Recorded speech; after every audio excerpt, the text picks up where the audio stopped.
Сәлем достар, біз сіздермен бүгінгі видеомызда қазақстандық актер депутаттарға сын айтқалы жайында айтатын боламыз. Кино және театр актері, қоғам белсендісі Бақыт Тұржаев каникулға шыққан депутаттарға сын айтты. Ел ауыр індетпен күресіп жатқанда шенеуніктер қара басын ойлады деп жазғырды. Біз Қазақстан халқы, еліміздің парламент және сенат депутаттарына үздеу саламыз.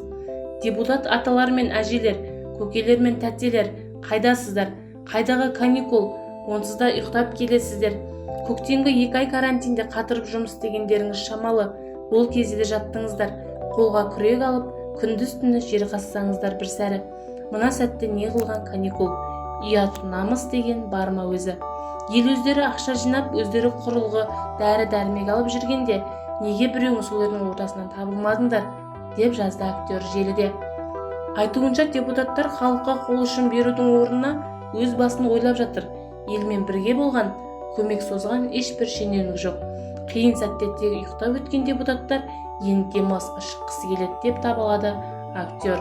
Сонымен қатар белгілі тележүргізуші Дана Нұржігітқызы да өз ойын қоса кетті. Депутаттар Түркия мен Біріккен Араб Әмірлігіне ұшып кетті. Шет елде демалуда деп жатыр. Жамыраған сонша депутаттың ішінен біреуің әй бізге каникул не үшін керек? Онсыз да көрші қандай жаттық қой дайын үйде, дайын тамақты жеп. Дерт меңдеген мына елдің тығырықта отырған мемлекеттің бір жағынан шығысайық деген бір депутат шықсашы. Ай қайдам ондай мен. Дәл қысылтаяң шақта президент Тоқаевқа өзің бірдеңе істе, бізде каникул деп қолды бір сілтеп кете бардыңдар. Қысқасын айтқанда, президентті де халықты да лақтырып, мына ауруды да артына қыстырмай, карантиннен келе сала каникулға кеткен депутаттарға іздеу саламыз. Құрметпен сендерді сайлаған халық деп жазды. Оның сөзін желідегі қолданушылар қолдап, депутаттардың демалысқа шығуына еш негіз жоқ десті.